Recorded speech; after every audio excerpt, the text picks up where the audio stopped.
Franz Kafka, 1883 a 1924, fue un escritor checo de lengua alemana, considerado una de las figuras más influyentes de la literatura del siglo XX. Nacido en Praga, vivió atormentado por conflictos familiares, problemas de salud y una profunda ansiedad existencial. Su obra, marcada por el absurdo, la alienación y la burocracia opresiva, incluye clásicos como La Metamorfosis, El Proceso y El Castillo. Publicó poco en vida y pidió que sus escritos fueran destruidos tras su muerte, deseo que su amigo Max Brod desobedeció, asegurando así su legado literario e intelectual. 1. Un libro debe ser el hacha que rompa el mar helado dentro de nosotros. Kafka no concebía la literatura como entretenimiento, sino como un acto violento y transformador. Para él, el lector debía salir herido, removido, diferente. El mar helado representa esa capa de indiferencia, rutina y bloqueo emocional que se forma dentro del ser humano por el peso de la sociedad, el miedo y la alienación. Cuando Kafka habla de un hacha, no se refiere a una herramienta de destrucción, sino de liberación. Leer debe doler, debe fracturar estructuras internas para que algo más verdadero, más humano, pueda surgir. Esta frase revela su visión del arte como un mecanismo radical de autoconocimiento, una búsqueda de sentido que no se encuentra en la comodidad, sino en la incomodidad. Kafka nos recuerda que los libros valiosos no son los que nos hacen evadir la realidad, sino los que nos obligan a mirarla de frente, incluso cuando no queremos. Solo a través del dolor, sugiere, puede nacer la conciencia. 2. La juventud es feliz porque tiene la capacidad de ver la belleza. Cualquiera que conserve la capacidad de ver la belleza, nunca envejece. En medio de su característico pesimismo, Kafka deja entrever un rayo de luz en esta reflexión. La juventud, más allá de la edad física, es una cualidad del alma que se manifiesta en la capacidad de asombro, en la sensibilidad ante lo bello, lo inesperado o lo aparentemente insignificante. Kafka afirma que quien no pierde esa mirada fresca, esa apertura al misterio y a la belleza, no envejece realmente. No se refiere al cuerpo, sino al espíritu. En un mundo cada vez más deshumanizado, mecanizado y cínico, conservar esa capacidad de ver belleza, en una flor, en una mirada, en un gesto, es un acto de resistencia. La belleza para Kafka no es solo estética, es profundamente ética y vital. Es el ancla que nos mantiene humanos. Por eso, esta reflexión es menos una observación que un llamado. No dejar que la dureza de la vida extinga esa chispa que nos conecta con lo esencial. 3. La cadena más irrompible es la que no vemos. Kafka, obsesionado con las formas invisibles de opresión, deja en esta frase una de sus críticas más sutiles pero poderosas. Las cadenas visibles, la cárcel, la autoridad explícita, el castigo, pueden ser combatidas. Pero las que no vemos, aquellas que se han incrustado en nuestro interior en forma de deber, culpa, miedo o normas sociales, son mucho más peligrosas. Esta frase condensa toda su obra. Personajes atrapados en sistemas que no entienden, que no pueden cuestionar porque no ven sus límites ni sus reglas. En El Proceso, por ejemplo, el protagonista no sabe de qué se le acusa, sin embargo, se somete. Esa es la cadena invisible, una obediencia automatizada. Kafka nos advierte que las prisiones más crueles no necesitan barrotes, sino solo ideas asumidas sin conciencia. Esta reflexión, además de filosófica, es política.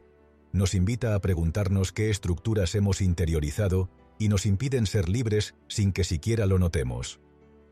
4. Soy libre y por eso estoy perdido. Esta afirmación paradójica de Kafka revela una verdad existencial angustiante. La libertad, lejos de ser siempre una bendición, puede convertirse en una carga insoportable. Cuando no hay reglas impuestas, caminos señalados, ni estructuras que nos contengan, enfrentamos el abismo de tener que decidir por nosotros mismos.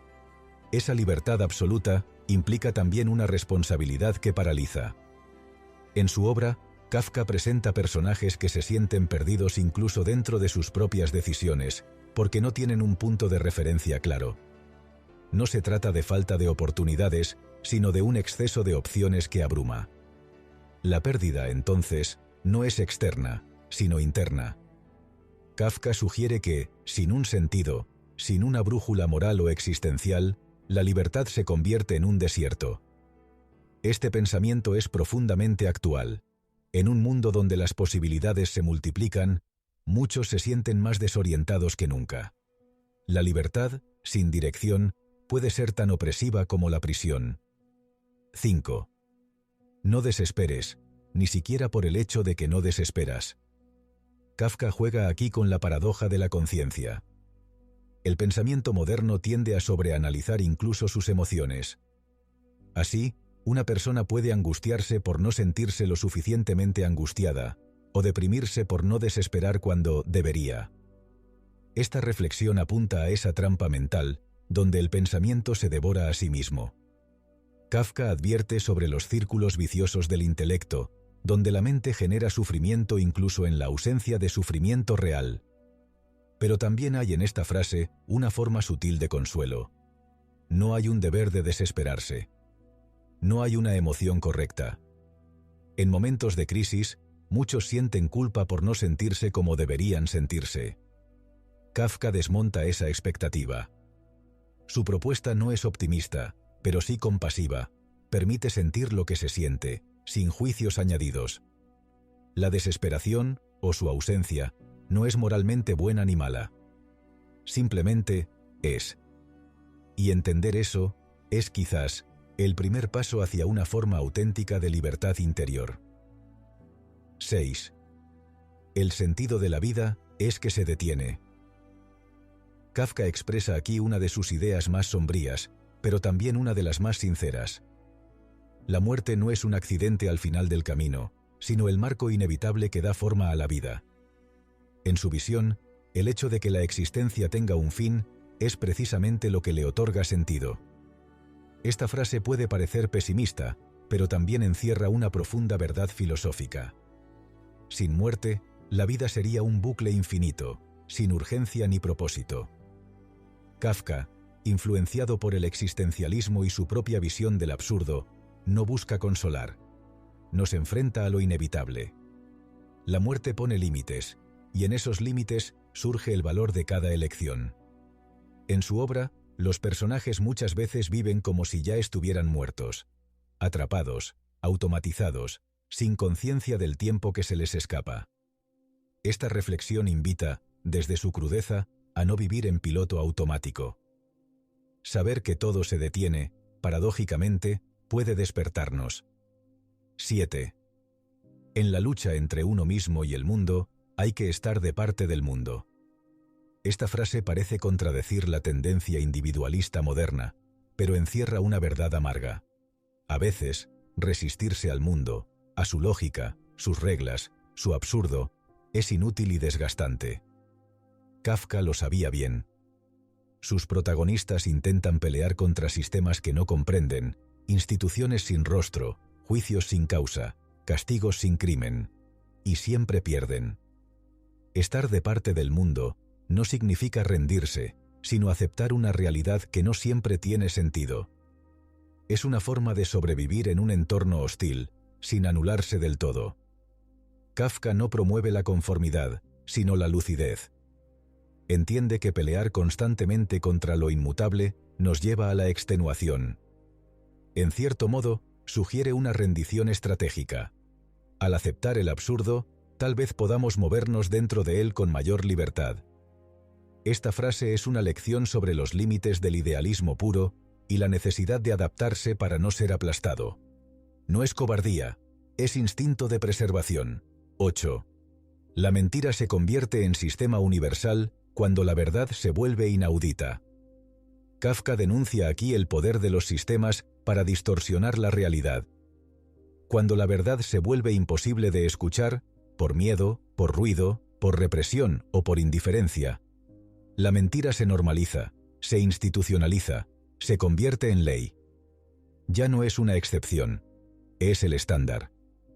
Esta frase, breve pero fulminante, retrata regímenes burocráticos, autoritarios o incluso democráticos corrompidos, donde la verdad pierde su lugar. En el proceso, por ejemplo, nadie sabe cuál es el crimen del protagonista, pero todos aceptan el juicio como válido. Esa es la mentira sistémica, cuando la gente se acostumbra a vivir sin cuestionar. Kafka nos advierte que el peligro más grande no es que nos mientan, sino que dejemos de buscar la verdad, que ya no tengamos oídos para ella. La frase resuena hoy con fuerza en un mundo saturado de desinformación. Donde la verdad no se escucha, el engaño se vuelve estructura, y eso es lo más peligroso. 9. No hay observación más dañina que la que proviene del interior. Kafka entendía el alma humana como un campo minado. Su frase revela que, muchas veces, los juicios más severos no vienen de fuera, sino desde nuestra propia conciencia. El observador interno es ese juez silencioso que analiza, critica y condena cada pensamiento, cada decisión, cada emoción. En su literatura, los personajes viven perseguidos por culpas que no comprenden, por leyes internas más severas que cualquier castigo externo. Esta reflexión sugiere que el verdadero castigo está en la autovigilancia constante, en esa mirada interna que nunca descansa. La mente se convierte en celda, y el carcelero es uno mismo. Kafka nos invita a reflexionar sobre cuánto sufrimiento nace de expectativas impuestas por nosotros mismos, sobre la tiranía del perfeccionismo, la culpa o el miedo al juicio interno. Liberarse de esa mirada, aunque sea por instantes, es tal vez el acto más valiente. Porque no hay mayor verdugo que la parte de nosotros que nunca deja de observar. 10. Creo que deberíamos leer solo libros que nos hieran o nos apuñalen. Kafka no creía en la lectura como mero entretenimiento. Para él, los libros valiosos son aquellos que nos sacuden, nos enfrentan, nos rompen por dentro. Comparar un libro con una puñalada no es exageración, es una declaración de principios. Kafka buscaba en la literatura lo mismo que en la vida. Verdad cruda, no consuelo. Los libros, decía, deben despertarnos como un golpe en la cabeza, deben romper el letargo, la complacencia. No le interesaban las historias dulces o evasivas, sino las que desgarran y hacen pensar. Un buen libro debe incomodar, decía, porque solo desde esa incomodidad nace el pensamiento profundo. Esta visión desafía la idea del arte como refugio. Para Kafka, el arte es una herida que revela. Leer es dejarse herir, dejar que alguien más, el autor, nos muestre algo que no queríamos ver. Es una experiencia violenta, sí, pero también profundamente transformadora. En el dolor provocado por la verdad, Kafka encontraba belleza.